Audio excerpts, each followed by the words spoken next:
Friends, स्वागत है आप सभी का हमारे यूट्यूब चैनल डिफेंस जर्नी पे। तो आज के इस वीडियो में हम बात करेंगे एयरफोर्स की एक्स एंड वाई ग्रुप के एग्ज़ाम की स्ट्रेटेजी के रिगार्डिंग। तो आज के इस वीडियो में हम बात करेंगे कि आपको किन किन बातों को अभी अवॉइड करना है, क्योंकि आपको पता है कि आपके air force X and Y group के एग्ज़ाम के ओनली 10 डे बचे हैं, रिमेनिंग है। तो आपको किन किन बातों का ध्यान रखना है, आज के इस वीडियो में हम उसी के रिगार्डिंग बात करेंगे। तो चलिए वीडियो को शुरू करते हैं। वीडियो शुरू करने से पहले अगर आप हमारे चैनल पर नए हैं तो चैनल को सब्सक्राइब ज़रूर कर दें, और अगर आपको वीडियो पसंद आए तो वीडियो को लाइक ज़रूर कर दें। चलिए वीडियो को शुरू करते हैं। तो आपको मैं एक चीज़ बता दूं, अगर आप air force X and Y group की तैयारी कर रहे हैं तो लास्ट टाइम में आपको इन बातों का विशेषकर ध्यान रखना है। तो पहली बात तो मैं आपको बता दूं कि आपको अब जैसे कि आज अप्रोक्स आप बात की जाए अगर, तो आज क्या है, आज अप्रोक्स 5 है, 5 तारीख है आज। और अभी आपके एग्जामिनेशन है वो 18 से लेके 24 तक है, यानी अप्रोक्स अगर बात की जाए तो 12 दिन बचे हैं। ठीक है, तो 12 दिन बचे हैं। अब इन 12 दिनों में आपको कैसे प्रिपरेशन करनी है, किस प्रकार की आपको स्ट्रेटजी अपनानी है, तो आज के इस वीडियो में मैं इसी के रिगार्डिंग आपको पूरी एक एक डिटेल बताऊंगा। तो वीडियो को आप एंड तक ज़रूर देखिएगा, बीच में स्किप मत कीजिएगा। तो मैं पहली चीज़ बता दूं, अब आप 12 दिन में अब आपको एक चीज़ करनी है कि आपको नया कुछ नहीं पढ़ना है, यानी कोई भी न्यू सब्जेक्ट अगर आपने अब तक जितना कर लिया है उतना कर लिया है, ठीक है। अब नए में आप मत फंसना, आपको जो भी आपने किया है उसको प्रॉपर रिवाइज कीजिए, और ज़्यादा से ज़्यादा मॉक टेस्ट दीजिए।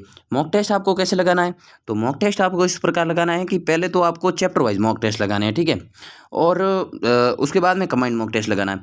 तो अगर स्ट्रेटेजी की बात करें तो अप्रॉक्स 10 दिन में आपको, जैसे कि अगर आपके जैसे कि 10 दिन हैं, तो आपको क्या करना है कि जैसे कि आपका जैसे कि आप जैसे दिन में अगर 8 बजे सुबह उठते हैं, तो आपको क्या करना है 8 से लेके 10 से 12 तक, यानी पहले 3-4 घंटे में आपको रिवाइज करना है। फिर आप जब लंच वंच करके बाद में आप डिनर करके शाम का टाइम हो, उसमें आप एक मॉक टेस्ट जरूर लगाए। वो मॉक कैसा होगा, कंबाइंड मॉक लगाना है, ठीक है।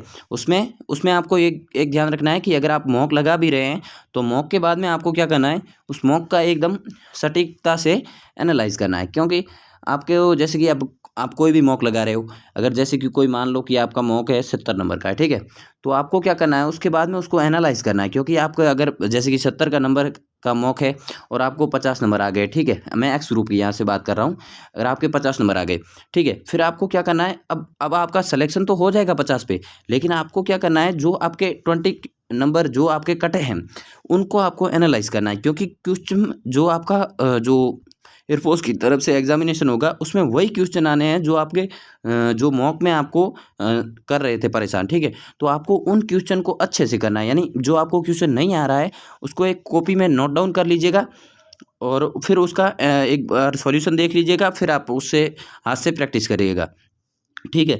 दूसरी चीज़, अब बहुत से बंदे इस टाइम ऐसे होते हैं, 99% बंदे ये गलती करते हैं, आपको ये गलतियाँ नहीं करनी है। कि अब देखिएगा अभी यूट्यूब पे बहुत से ऐसे आएंगे कि मैराथन लेके आएंगे, तो आपको क्या करना है, इन मैराथन्स को अवॉइड करना है। मैराथन को हमेशा अवॉइड करें। अगर आप मैराथन के चक्कर में पड़ोगे तो फिर आपका क्या होगा, एक तो प्रॉपर रिवीजन नहीं होगा, अगर प्रॉपर रिवीजन नहीं हुआ तो फिर आपको वही एग्जामिनेशन में आप फिर गलतियाँ करोगे तो आपका एग्ज़ाम क्लियर नहीं होगा। तो आपको क्या करना है, इन जो मैराथन अब जो भी लेके आए, अभी आप देखना जब आपके अब अप्रॉक्स 4 से 5 दिन बचेंगे तो बहुत से आएंगे, 4 से 5 क्या अब भी शुरू हो चुके हैं कुछ। तो आपको उन मैराथन्स को अवॉइड करना है। जो भी आपने कंटेंट, जो भी आपने बुक पहले से फॉलो की है, उसी बुक को आप रेगुलर रहिए, और उसी बुक्स के क्वेश्चन लगातार लगाते रहिए। और उसमें भी आप ऐसे कीजिए, अगर आप कोई भी बुक लगा रहे हो, अगर आप एक्स ग्रुप की तैयारी कर रहे हो, अगर आप लूसेंट लगा रहे हो, तो आपको लूसेंट कैसे लगानी है अब लास्ट टाइम में, तो मैं आपको एक ओवरव्यू दे देता हूं कि आप इस प्रकार से लूसेंट लगाएं ताकि आपको कम टाइम में ज़्यादा से ज़्यादा बेनिफिट हो। तो अब आपको क्या करना है, अब लूसेंट से वही क्वेश्चन लगाने हैं जो आपको टफ हो, यानी अब आपको सिंगल शॉर्ट जो जैसे कि एक बार में करते ही आंसर आ जाए, ऐसे क्वेश्चन नहीं लगाने। ऐसे क्वेश्चन लगाओगे तो आप अपना भी टाइम वेस्ट करोगे और फिर आप सिलेक्शन से दूर होते चले जाओगे। तो आपको ये गलती नहीं करनी है। ये गलती इस टाइम बहुत से बंदे करते हैं कि वो क्या करते हैं कि जो सिंपल क्वेश्चन होते हैं वही लगाते रहते हैं। तो आपको इस टाइम में वो क्वेश्चन लगाने हैं जो आपको पहले टफ लग रहे हो, तो आपको उसी को ज़्यादा से ज़्यादा अपनी प्रैक्टिस में लाते रहना है ताकि उससे ध्यान रखें। और एक चीज़ अगर आप लास्ट में आप कोई एक तो जैसे कि न्यू बुक आपको कोई भी परचेज़ नहीं करनी है, ठीक है? क्योंकि न्यू बुक से आपको ऐसा कुछ फ़ायदा होने वाला है नहीं लास्ट टाइम में।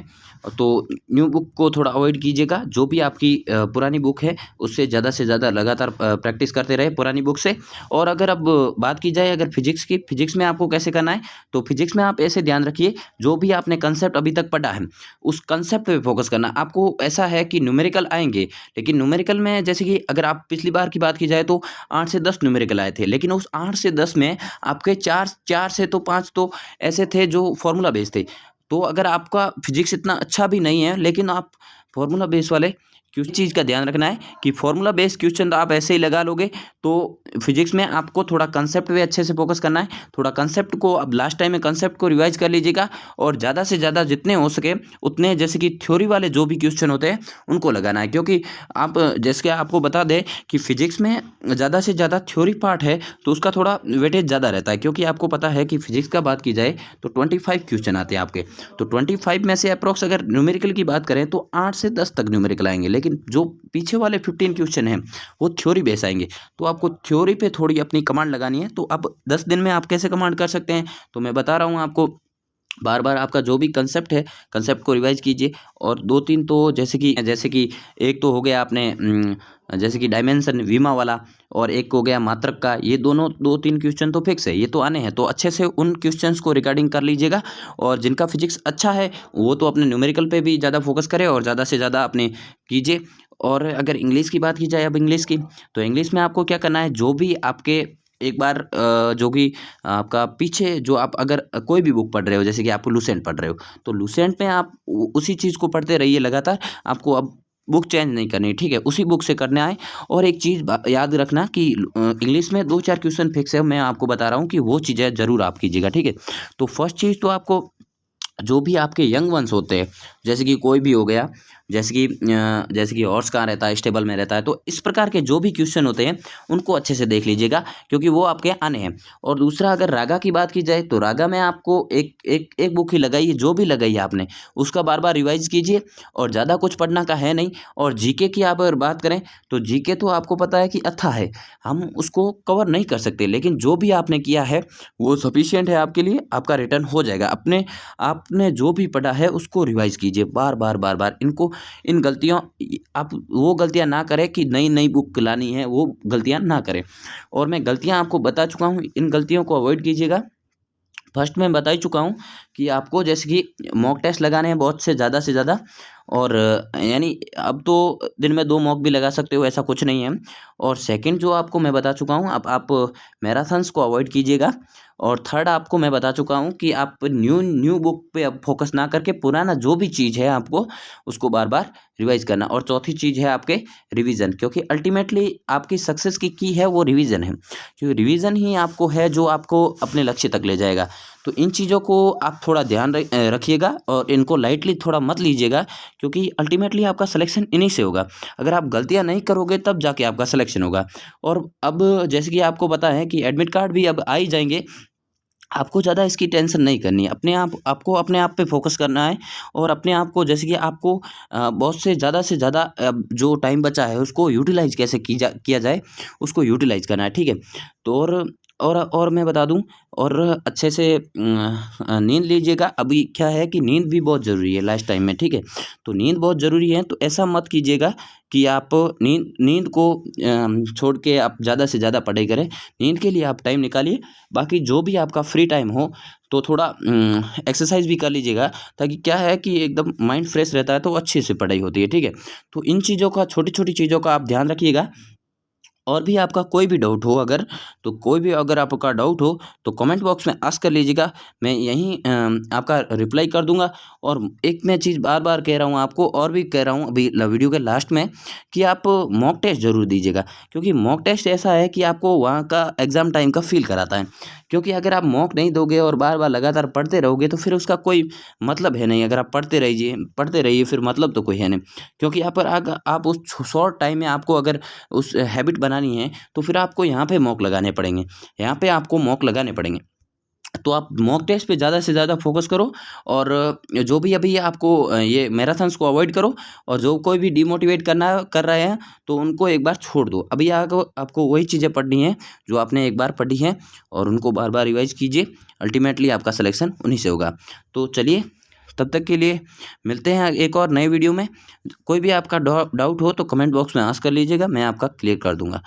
चलिए, तब तक के लिए जय हिंद, जय भारत। मिलते हैं एक और नए वीडियो में।